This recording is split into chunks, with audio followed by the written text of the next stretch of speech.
NIM 34 2018 025 dari Program Studi Pendidikan Biologi Fakultas Keguruan dan Ilmu Pendidikan Universitas Muhammadiyah Palembang.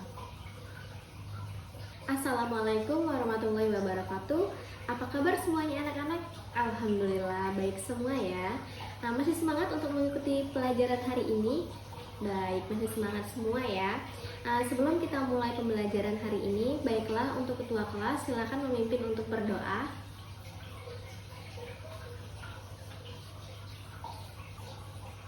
Baiklah, sebelum kita mulai pembelajaran hari ini, alangkah baiknya kita semua mengucapkan Bismillahirrahmanirrahim. Selanjutnya, siapa yang tidak masuk hari ini? Alhamdulillah, masuk semua ya. Baiklah anak-anak, apakah ada yang masih ingat dengan materi kita yang minggu lalu? Baiklah, benar. Kita minggu lalu telah membahas tentang sistem organ gerak. Baiklah, pada minggu ini kita akan membahas tentang materi sistem pencernaan. Sebelum kita masuk ke submateri, Ibu ingin bertanya dulu kepada kalian. Pasti kalian sudah tahu semua kan tentang sistem pencernaan pada manusia? Iya, kalian udah tahu semua.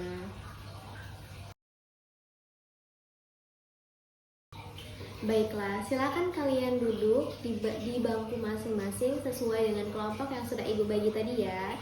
Nah, selanjutnya Ibu akan menampilkan hasil PPT tentang sistem pencernaan. Coba ada yang bisa menjelaskan apa itu sistem pencernaan? Baiklah, jawaban dari Upi tadi sudah benar ya. Selanjutnya, perhatikan Ibu akan menjelaskan secara detail apa itu sistem pencernaan pada manusia. Baiklah, Ibu akan menjelaskan pengertian dari sistem pencernaan pada manusia. Sistem pencernaan adalah serangkaian jaringan organ yang bekerja untuk mencerna makanan. Selama dalam saluran pencernaan, makanan akan mengalami proses pencernaan, baik secara mekanik maupun secara kimia.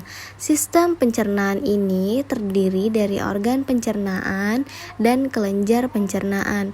Organ pencernaan itu meliputi misalnya ada dari mulut, terus masuk ke kerongkongan, terus masuk ke lambung, terus masuk ke usus halus, terus masuk ke duodenum dan jejunum, ileum, usus besar, dan yang terakhir yaitu masuk ke anus.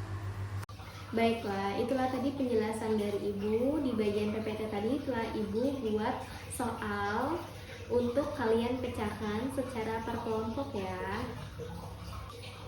Baiklah, kalian bisa mencari jawaban dari pertanyaan Ibu tadi melalui Google, melalui buku LKPD, atau melalui buku yang kalian punya.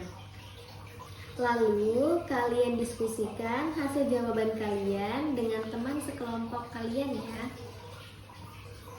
Baiklah, Ibu rasa waktunya sudah cukup ya nak. Selanjutnya, Ibu persilakan untuk perwakilan dari satu kelompok untuk mendiskusikan hasil dari diskusi jawaban per kelompoknya.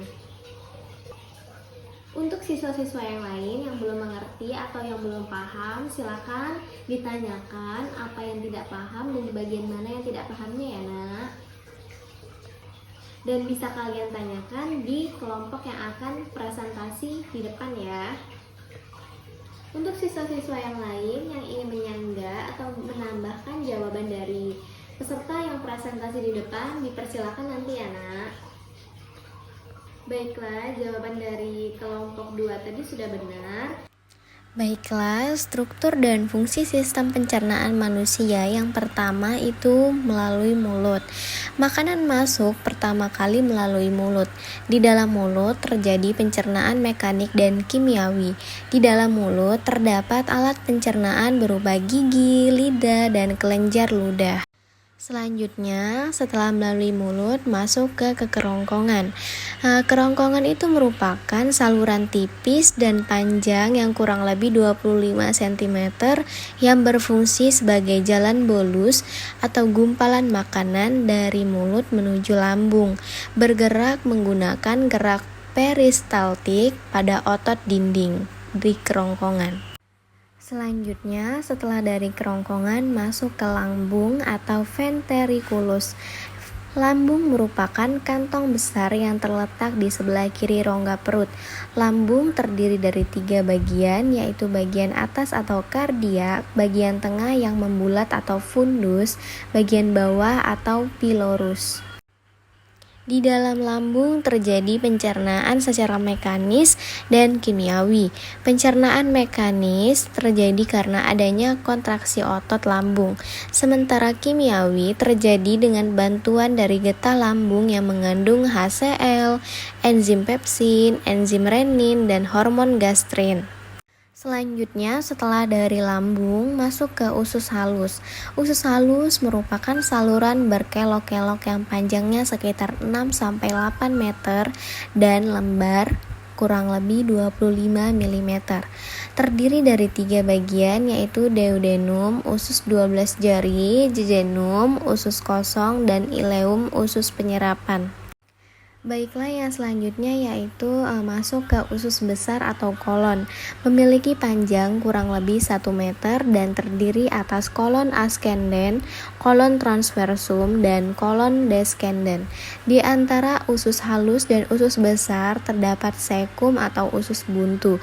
Pada ujung sekum terdapat tonjolan kecil yang disebut appendix atau umbai cacing. Sisa makanan hasil pencernaan di usus halus masuk ke usus besar. Di dalam usus besar terjadi pembusukan sisa makanan dibantu oleh bakteri Escherichia coli. Bagian akhir usus besar disebut rektum. Di dalam rektum ini tidak lagi terjadi penyerapan. Rektum dapat berkontraksi dan menimbulkan defekasi atau pengeluaran zat sisa makanan melalui anus.